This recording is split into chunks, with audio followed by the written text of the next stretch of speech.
Jadi pagi ini kita akan melakukan supervisi ya Ibu. Jadi perlu saya sampaikan Ibu, dalam melakukan supervisi itu ada 3 tahap yang akan kita lakukan.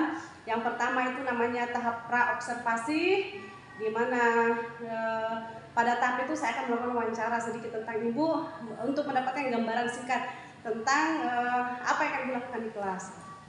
Kemudian tahap kedua itu adalah observasinya yang akan kita lakukan pada saat di kelas. Jadi saya akan melihat Ibu, mengobservasi Ibu pada saat Ibu sementara mengajar di kelas. Tahapan ketiga itu adalah pasca observasi. Jadi setelah Ibu mengajar di kelas, kita akan bertemu lagi seperti Ibu untuk melakukan wawancara, merefleksi sedikit tentang pelaksanaan pembelajaran yang Ibu lakukan di kelas. Ya.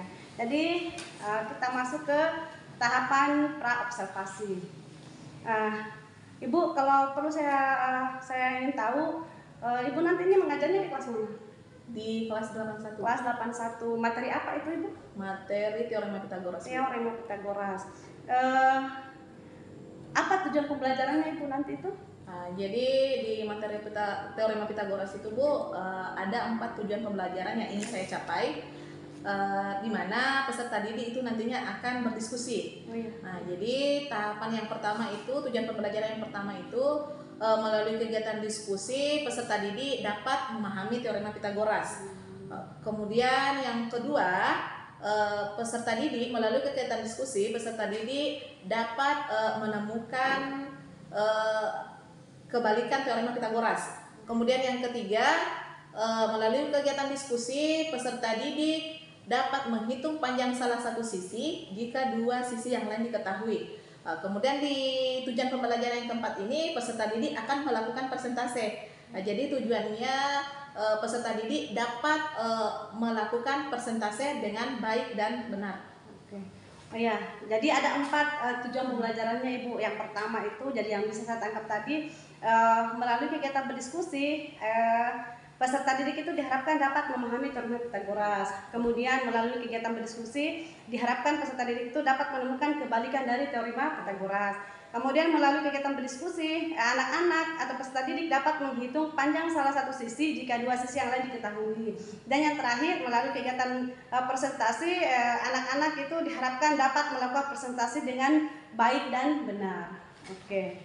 Baiklah Ibu, area pengembangan yang hendak Ibu capai dalam pembelajaran Ibu nanti itu apa? Jadi di dalam pembelajaran nanti saya ingin peserta didik itu merasa nyaman di dalam pembelajaran.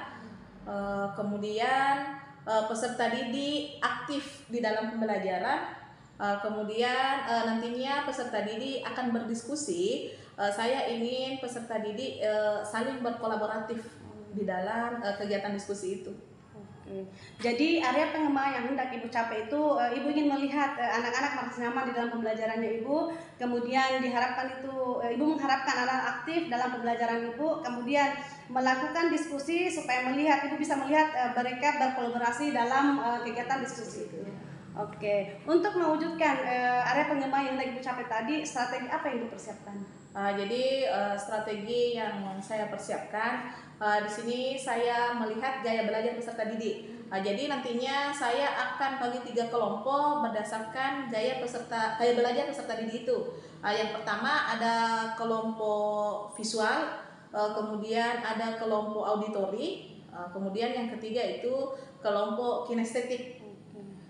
Jadi itu strategi yang akan saya lakukan nantinya. Oh ya, jadi strategi yang mempersiapkan itu dalam tahapan pembelajaran Ibu itu ada pengelompokan di mana terdiri dari 3 kelompok berdasarkan gaya belajarnya. Ada kelompok visual, kelompok auditori, dan kelompok kinestetis. Oke, terima kasih banyak Ibu atas gambaran apa yang akan Ibu lakukan nanti pada saat mengajar di kelas, pada saat saya supervisi di kelas.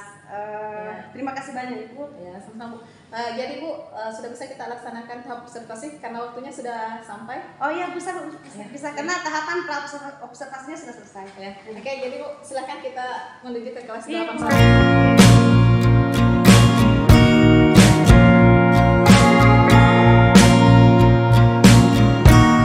Bismillahirrahmanirrahim. Assalamualaikum warahmatullahi Waalaikumsalam warahmatullahi wabarakatuh.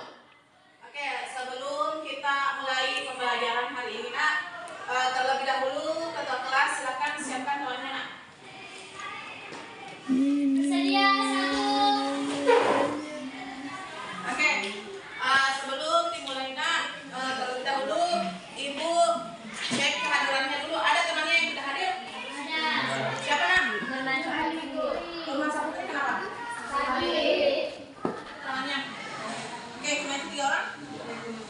Oke. Jadi anak-anakku sekalian, alhamdulillah pada hari ini kita masih bisa melaksanakan pembelajaran. Sebelumnya anak-anakku sekalian masih semangat? Masih. Oke, alhamdulillah. Jadi anak-anakku sekalian, hari ini kita akan mempelajari mengenai teorema Pythagoras. Anak-anakku sekalian, adapun tujuan pembelajaran yang ingin kita capai pada hari ini, yang pertama, melalui kegiatan diskusi peserta didik dapat memahami teorema Pythagoras. Kemudian yang kedua, melalui kegiatan diskusi peserta didik dapat memeriksa kebenaran teorema Pythagoras. Kemudian yang ketiga, melalui kegiatan diskusi peserta didik dapat menghitung panjang salah satu sisi jika dua sisi yang lain diketahui. Kemudian yang keempat, melalui kegiatan presentase peserta didik dapat menyajikan hasil diskusi dengan benar. Jadi Ibu sudah bagi kelompok berdasarkan kemauan anak-anakku sekalian, berdasarkan minat anak-anakku sekalian atau gaya belajar anak-anakku sekalian. Jadi di kelompok 1 ada visual, kemudian di kelompok 2 yang ini ada auditory, kelompok 3 adalah kinestetik. Jadi untuk anak-anakku yang kelompok 1 atau visual, Ibu sudah mengirimkan video pembelajaran, Ibu sudah mengirimkan video untuk kalian pelajari, untuk kalian diskusikan bersama kelompoknya. Silakan Nak dibuka video yang sudah Ibu bagikan. Silakan dipelajari bersama kelompoknya. Kemudian untuk kelompok auditori, perhatikan.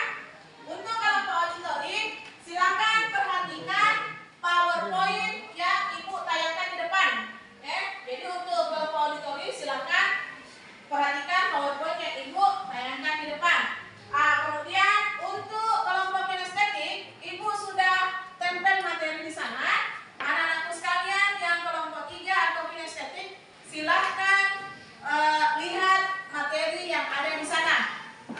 Tapi kalau anak-anakku sekalian visual dan kinestetik mau memperhatikan juga yang ada di PowerPoint, bisa. Oke, silakan. Yang visual, silakan dilihat videonya. Silakan dibuka videonya.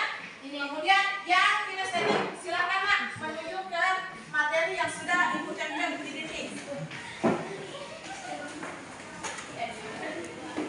Ini juga videonya ya.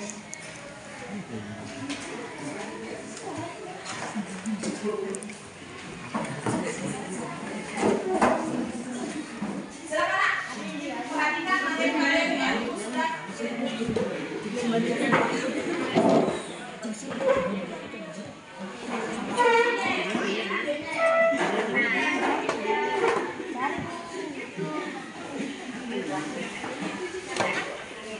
Sana videonya.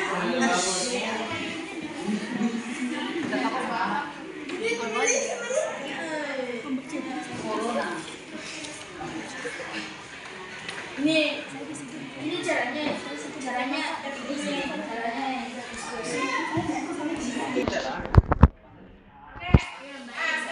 untuk yang auditori silakan perhatikan PowerPoint yang Ibu tayangkan di depan.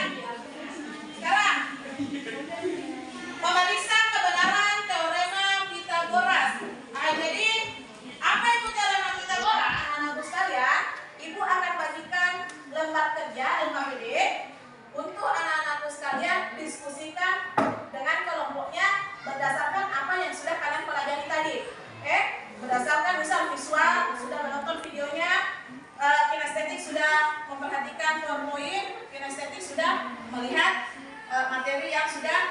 tempel. Nah, jadi silakan berdiskusi nak untuk menyelesaikan lembar kerja yang ibu bagikan.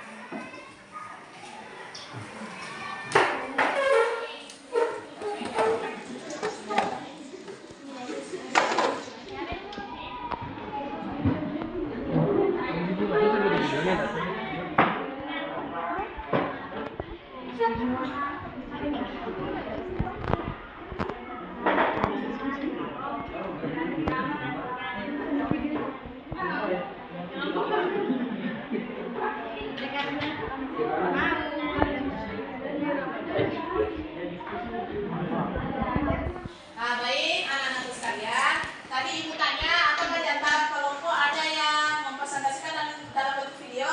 Nah, kelompok satu menjawab ya, mereka mempresentasikan dalam bentuk video. Nah, sekarang mari kita saksikan hasil persentase dari kelompok satu. Nah, yang sudah diberikan ke ibu. Ini buka dulu.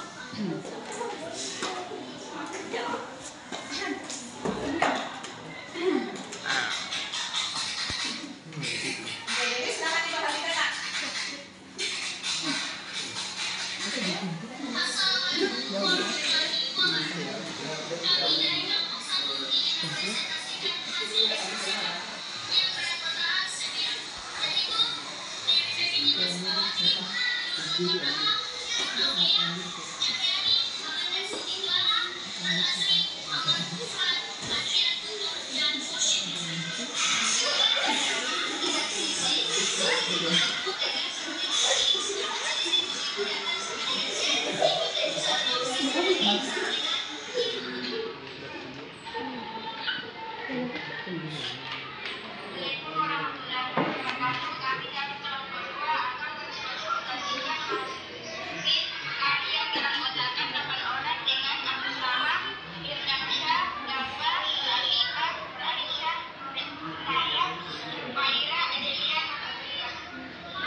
Dengan pernyataan yang berlaku, M pangkat 2 sama dengan K pangkat 2 ditambah L pangkat 2. K pangkat 2 sama dengan M pangkat 2 dikurang L pangkat 2.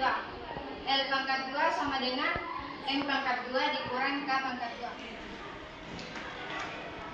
Oke, jadi anak-anakku sekalian, tadi kita sudah mempelajari mengenai teorema Pythagoras. Anak-anakku sekalian juga sudah melakukan diskusi bersama kelompoknya masing-masing. Nah, sekarang kita akan lakukan refleksi berdasarkan pembelajaran kita hari ini. Jadi sebelumnya ibu mau tanya, siapa yang bisa menarik kesimpulan dari pembelajaran kita hari ini? Silakan nak, angkat tangannya. Siapa yang bisa? Anggi, silakan Anggi. Apa yang bisa Anggi simpulkan pada pembelajaran kita hari ini? Teorema Pythagoras dalam segitiga sisi. Oke, teorema Pythagoras itu berlaku pada segitiga siku-siku. Betul. Nah, sekarang masih ada yang bisa menarik kesimpulan dari pembelajaran kita hari ini? Dari kelompok 2 ada yang bisa? Saya, Bu. Irdansyah, silakan Irdansyah. Segitiga siku-siku memiliki 3 sisi, yaitu sisi datar, sisi tegak, dan sisi miring. Oke, betul sekali. Kalau dari kelompok 1 ada yang bisa? Ada yang bisa? Oke, silakan Femi. Teorema Pythagoras adalah kuadrat sisi miring sama dengan jumlah kuadrat kedua sisi siku-sikunya. Oke, jadi itu kesimpulan pembelajaran kita pada hari ini. Nah, teorema Pythagoras itu berlaku pada segitiga siku-siku yang memiliki 3 sisi, sisi datar, sisi tegak, dan sisi miring. Nah, di mana teorema Pythagoras kuadrat sisi miring sama dengan jumlah kuadrat sisi siku-sikunya. Sekarang ibu tanya, bagaimana perasaan kalian dalam pembelajaran hari ini setelah belajar teorema Pythagoras? Bagaimana perasaan kalian hari ini? Senang dan bahagia. Alhamdulillah. Jadi anak-anakku sekalian, soalnya gampang. Oke. Jadi anak-anakku sekalian,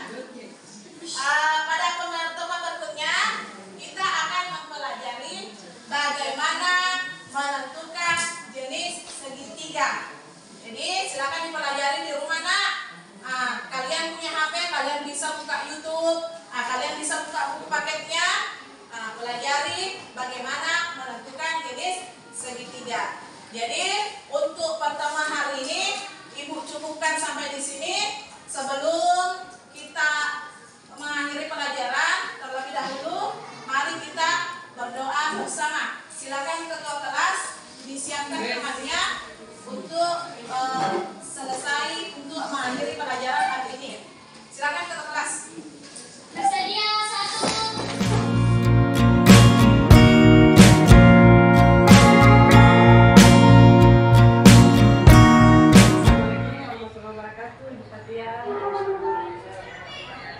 Bagaimana kabarnya hari ini? Jadi alhamdulillah kemarin hari Rabu itu kita sudah melakukan 2 tahap supervisi klinis. Yang pertama itu percakapan pra-observasi, yang kedua adalah observasi di kelas. Ya, jadi hari ini kita bertemu kembali Ibu. Tujuannya itu untuk melakukan percakapan pasca observasi. Jadi kita mulai saja ya. Jadi kita mulai dari merefleksi dulu. Jadi yang pertama itu Ibu, saya ingin mendengarkan dari Ibu langkah-langkah pembelajaran yang Ibu lakukan di kelas kemarin. Jadi langkah-langkah pembelajaran yang saya lakukan di kelas kemarin itu, di mana saya membagi peserta didik ke dalam 3 kelompok berdasarkan gaya belajar mereka, yaitu visual, auditory, dan kinestetik. Kemudian pada peserta didik yang memiliki gaya belajar visual, saya kirimkan video untuk mereka pelajari bersama. Kemudian pada peserta didik yang gaya belajarnya auditory, saya tampilkan PowerPoint, kemudian saya jelaskan, kemudian mereka perhatikan bersama PowerPoint yang saya tayangkan. Kemudian pada gaya belajar kinestetik, saya print out materi, kemudian saya tempel di dinding, kemudian anak-anak berjalan mendekati materi tersebut untuk mereka pelajari bersama. Jadi itu kemarin langkah-langkah yang saya lakukan. Kemudian setelah itu, setelah anak-anak diskusi mempelajari apa yang saya berikan, saya memberikan KPD kepada anak-anak. Kemudian peserta didik berdiskusi mengerjakan LKPD tersebut berdasarkan hasil pembelajaran yang saya berikan bagi kelompok itu. Itu Bu, kemarin langkah pembelajaran yang saya lakukan di kelas. Oh iya. Jadi memang saya melihat di FPP-nya Ibu itu menggunakan FPP bagi diferensiasi. Jadi di dalamnya itu ada namanya diferensiasi konten. Jadi yang Ibu sebutkan tadi ini adalah diferensiasi konten. Kemudian Ibu setelah Ibu melakukan langkah-langkah pembelajaran itu, apakah Ibu merasakan ada kekurangan di dalam langkah-langkah pembelajaran yang Ibu lakukan kemarin? Jadi ada beberapa kekurangan di dalam langkah pembelajaran itu, di mana di sini kan saya menginginkan semua peserta didik aktif. Tapi ada juga beberapa peserta didik yang hanya duduk, tidak berkolaboratif dengan temannya untuk mengerjakan KPD, untuk misal saya kirimkan video ke visual untuk menonton bersama video pembelajaran yang saya berikan. Mereka hanya ada beberapa peserta didik yang hanya mengandalkan temannya untuk melihat pembelajaran itu, kemudian mengerjakan LKPD yang diberikan. Di situ ada beberapa peserta didik, tapi tidak semua. Ya, jadi Ibu merasakan bahwa ada kekurangan dalam langkah pembelajaran itu. Yang Ibu lihat itu ada anak-anak yang tidak ikut aktif. Padahal yang saya kemarin Ibu, salah satu area pengembangan yang Ibu lihat itu adalah anak aktif dalam pembelajaran Ibu. Ya. Kemudian Ibu kira-kira karena Ibu sudah mendapati hal seperti ini, apa solusi yang bisa Ibu ambil ke depannya untuk mengatasi hal kekurangan-kekurangan tadi? Jadi mungkin solusi yang bisa saya ambil nanti ke depannya, saya melakukan pendekatan personal kepada peserta didik agar mereka mau aktif di dalam berdiskusi kelompok, di dalam berkolaboratif dengan teman kelompoknya itu. Kemudian Ibu, pertanyaan selanjutnya, kemarin itu yang saya amatikan seperti Ibu katakan tadi dalam langkah-langkah pembelajarannya Ibu itu, anak-anak itu kan Ibu kelompokkan dalam 3, ada kelompok visual, kelompok auditory, ada kelompok kinestetis. Setelah berdiskusi itu tentunya mereka kan melakukan presentasi. Bagaimana itu Bu, bentuk presentasi mereka itu bagaimana dari ketiga kelompok itu? Jadi dari ketiga kelompok itu Bu, bentuk presentasinya beda-beda. Iya. Nah, jadi pada anak-anak yang dikelompokkan ke dalam visual, bentuk presentasi kelompoknya itu dilakukan dalam bentuk video. Iya. Mereka mengambil video, kemudian dikirimkan kepada saya, Iya. dan saya tampilkan di depan. Kemudian kalau auditori hanya dalam bentuk rekaman suara. Nah, jadi anak-anak presentasikan hasil kerjanya dalam bentuk rekaman suara. Kalau kelompok kinestetik kemarin mereka melakukan presentasi langsung di depan kelas. Oke. Ya, itu yang saya lihat kemarin Ibu. Kemudian pada saat mereka sementara proses berdiskusi atau membuat bagaimana rancangan untuk presentase, kemudian pada saat mereka presentase, apakah Ibu melihat suatu kendala dari yang dihadapi oleh anak-anak ini? Ya, jadi kalau kendala Bu, kemarin ada kendala karena tidak semua anak ingin tampil dalam presentasi itu. Iya. Jadi kembali mereka hanya mereka merasa malu. Mereka merasa malu untuk tampil melaksanakan presentasi. Begitu pula dengan yang yang di visual itu. Ada beberapa anak yang tidak mau ikut ke dalam presentasi itu karena mereka merasa malu. Mungkin karena mereka tidak pernah, mungkin karena mereka tidak pernah melakukan presentasi sebelumnya. Ya, itu yang saya lihat kemarin, karena sempat kemarin itu saya mengikuti mereka karena yang untuk merekam video itu kan mereka di luar, jadi saya ikuti, saya lihat. Kemudian pada saat ditampilkan itu videonya memang saya melihat tidak semuanya ada di dalam. Jadi yang Ibu sempat lihat kemarin bahwa ada yang siswa yang malu. Kira-kira Ibu untuk mengatasi masalah ini apa rencana Ibu depannya? Ya, kembali lagi Bu, mungkin yaitu saya tetap akan melakukan pendekatan secara personal, kemudian tetap saya akan melaksanakan pembelajaran berdiferensiasi ini untuk melatih anak-anak percaya diri tampil di depan. Seperti itu. Iya. Jadi yang akan dilakukan itu menumbuhkan rasa percaya diri mereka dengan mungkin melakukan kebiasaan pembelajaran seperti ini.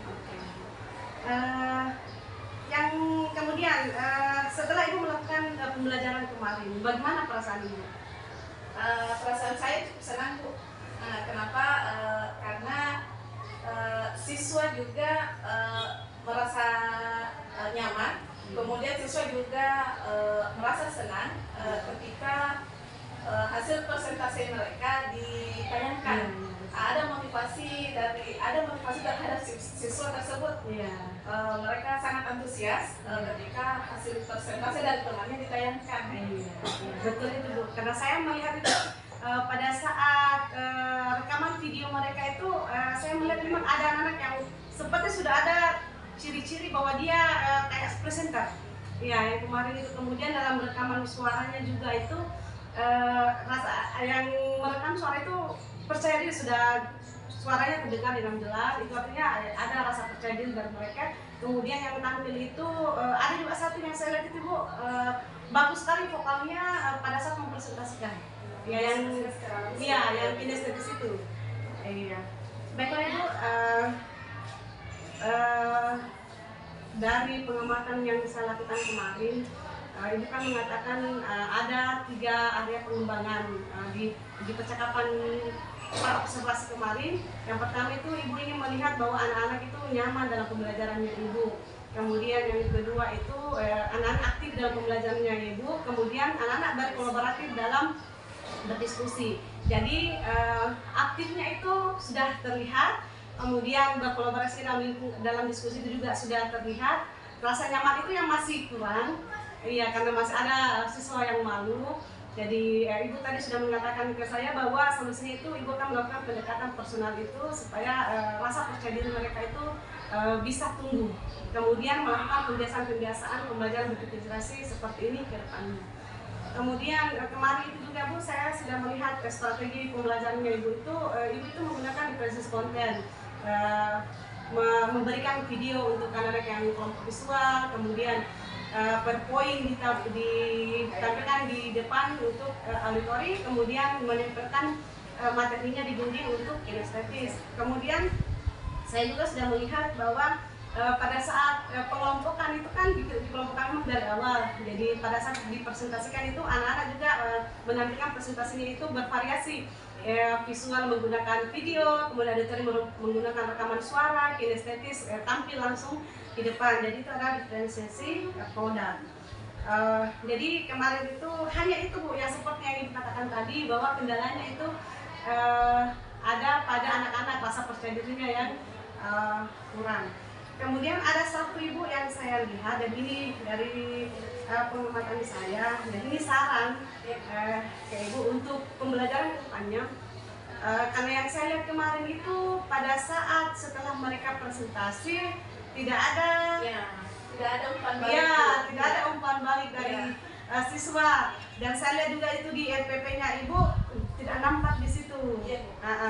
Yang kedua, saran saya setelah di bagian penutup, saran saya itu ke depannya diberikan anak-anak tes untuk menguji kemampuan satu persatu anak-anak itu. Jadi tesnya itu boleh dalam bentuk tulisan atau bertanya langsung ke anak, jadi untuk mengetahui bahwa mereka paham dengan apa yang mereka diskusikan tadi. Karena biasanya dalam berkelompok itu kan mungkin hanya satu dua yang paham. Jadi untuk menguji apa mereka paham betul, jadi diberikan tes. Jadi itu saran saya untuk ke depannya.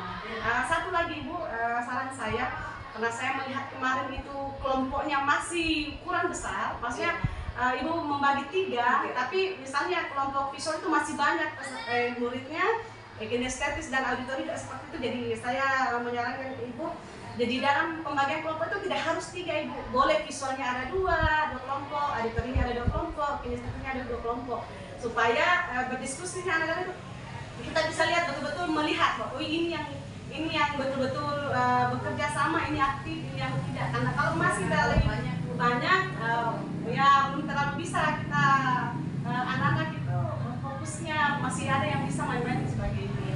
Iya, jadi itu menurut pengamatan saya. Baiklah Ibu, yang terakhir, apa rencana tindak lanjut Ibu ke depannya? Jadi rencana tindak lanjut ke depannya itu pada saat melaksanakan pembelajaran, saya akan melaksanakan pembelajaran berdiferensiasi ini. Kapan mulai dilakukan ini Bu? Kan ini mengingat ini ujian semester. Ya mungkin setelah semester itu Bu. Ya berarti tahun ajaran baru. Tahun ajaran berikutnya saya akan melaksanakan pembelajaran. Iya, jadi tindak lanjut ke depan itu akan melakukan pembelajaran berdiferensiasi di setiap pembelajaran Ibu, dan akan dimulai di tahun ajaran baru ini. Mengingat sekarang ini kan sudah ya mau semester, kemudian pembagian rapor dan Ibu. Ya, baiklah Ibu, terima kasih banyak atas waktu luang yang Ibu berikan untuk saya untuk melakukan supervisi klinis kepada Ibu. Kalau kedepannya Ibu membuat suatu rancangan pembelajaran yang baru, kemudian Ibu membutuhkan orang untuk mengobservasi Ibu, saya bersedia Bu. Dengan senang hati saya akan melakukan supervisi klinis lagi terhadap Ibu untuk melihat bagaimana perkembangan pembelajaran Ibu selanjutnya. Baik, Terima kasih banyak Ibu Fatia.